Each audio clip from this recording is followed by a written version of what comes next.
Hi guys, it's Daniela again and welcome back to my channel. So for today's video, I decided that I would be testing a new foundation. This foundation is from Primark, so if you're excited about this video, continue watching and let's get started. Hi guys, so the foundation that I'll be testing out today is this one here.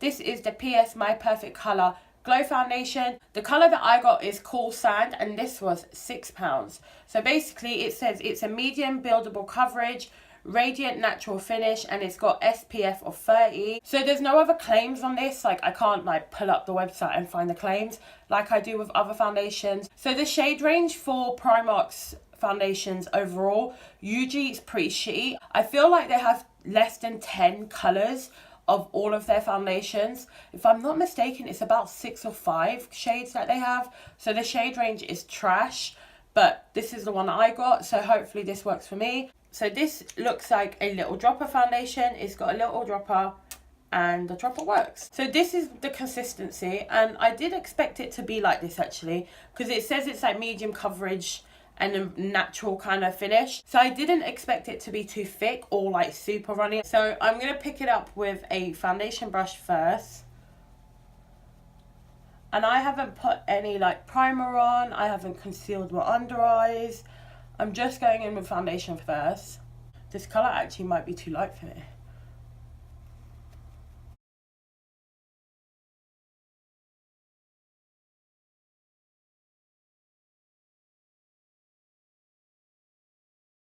So I've just built up a little bit more around like my cheeks, because that's where I've got a lot of like marks.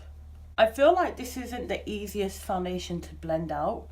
Like I'm really having to like kind of work it in. So just from judging it right now, I would say this has got like the medium coverage. It has covered a lot of my like scarring and redness up.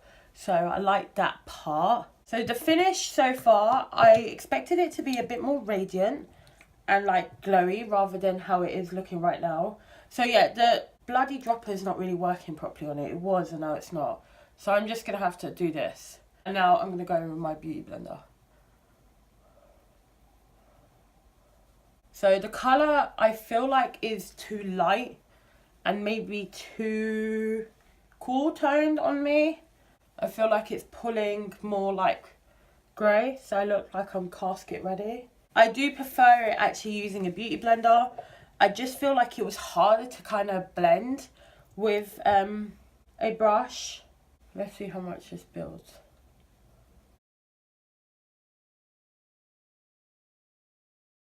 So this is what the foundation looks like right now.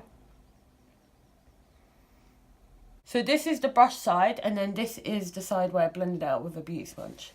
Feeling wise, I can't really feel it on my skin. It doesn't feel heavy or anything, which I expected because it's like a medium coverage. I didn't expect it to feel really heavy. I don't really like how it looks around my mouth. It looks a little bit more textured there. It is starting to sink into smile lines, more so on this side than this side. So with the finish, I'm kind of taken back by it. I really expected it to be more glowy. I just don't know like the natural radiant finish. I don't know about that. To me, this is more like a semi-matte kind of finish. I wouldn't say this is a glowy foundation. Do I see some shine coming through like over here, here, and my nose?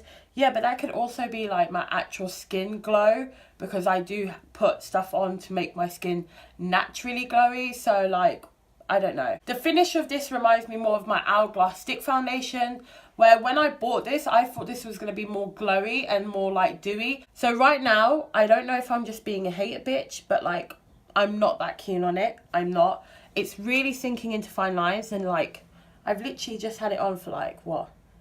10, not even 10 minutes, and it's already sinking into fine lines, so that's great. Okay, so right now, just first impressions, I'm not that keen on it, if I'm honest. I had very high expectations for this foundation, just because it was called like the Glow Foundation. It was medium buildable coverage. It said it's like natural radiant finish, and then it's got SPF 30. So when I read all those claims, I was like, this is a foundation I reckon I'll fall in love with and always want to buy. But like, I don't know, right now, it's not. It's still a little bit tacky, but it feels like it would be dry already, because it looks pretty dry. The foundation doesn't look bad everywhere. Like on my cheeks, it looks okay. But it's really around my mouth that I just don't like it. And the fact that it's settling into fine lines already. Okay, so what I'm going to do now is go about my day. It's 11:30 in the morning, so what I'll do is I'll try and wear this foundation as long as possible. So yeah, I'm just going to go do the rest of my makeup, and then I will let you know how I feel about it at the end of the night. So I'll see you in a bit. Hi guys, so I'm back. So I have now worn this foundation for 10 hours, and this is what it looks like.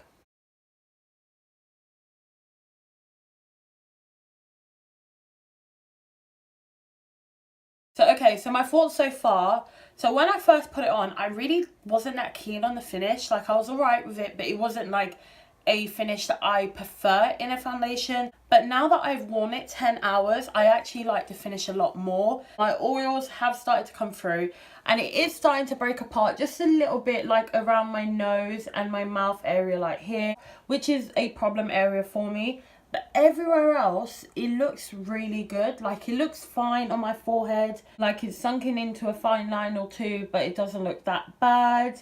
It doesn't look that bad compared to others that I've tried. Okay, so for 10 hours of wear with oily skin, this doesn't look that bad at all. Like, it doesn't look the best, especially around like here, but it doesn't look terrible. I've had foundations that look like this after like 5 hours. So I would say this is a pretty long wearing foundation, especially with my skin. My skin really just struggles with foundation. I have to really test the foundation, like wear it multiple times to really get my opinion on it, because there's some days where my skin will look really good with a certain foundation, and then other days it'll get really oily and like break apart. So it just depends on like my skin. It's actually still on my chin. Usually foundations slide off my chin. It gets really textured up here, textured around my nose and my mouth. It's usually like my cheeks that look fine even at like 10-12 hours, but it's just like the center of my face, and that is basically because I have an oily T-zone, and this section is just my problem section. To be honest, this foundation only started to break apart within the last hour or two, but like, I've had compliments on my skin today. Someone told me my skin looked really good. At the moment, I don't mind this foundation at all. I feel like this is a foundation that I would mix as well with another foundation, just because it is a little bit light for me. But I actually don't mind the finish. I didn't like it at first, but now that I've worn it, I don't mind the finish. So the claims that they say is that it's medium buildable coverage. I do agree, it has got like that medium to full coverage. You can definitely build this up, which I think I did. I have more of like a full coverage look going on. It's called Natural Radiant Finish. I don't really get the Natural Radiant Finish. For me, it's more of a radiant semi-matte finish or a radiant satin finish, because yes, it still has some glow coming through, which I believe was actually the foundation and my skin. As I'm looking at my skin, I'm getting more like surprised at how much I like it and how good it looks within the 10 hours that I've worn it. Okay, so my final thoughts so far, obviously I'm going to keep testing it, but for right now, I like it. I do like the fact that it lasted me 10 hours and it doesn't look crazy. So yeah, I'm going to keep testing this, and I'll let you know in a future video whether I recommend it or not. So you'll probably see this in up and coming videos, just because I'll be testing it and wearing it. So yeah guys, I really hope you enjoyed this first impressions. If you have, please remember to give me a thumbs up, some comments down below, subscribe if you haven't already, and I'll see you next time. Bye guys.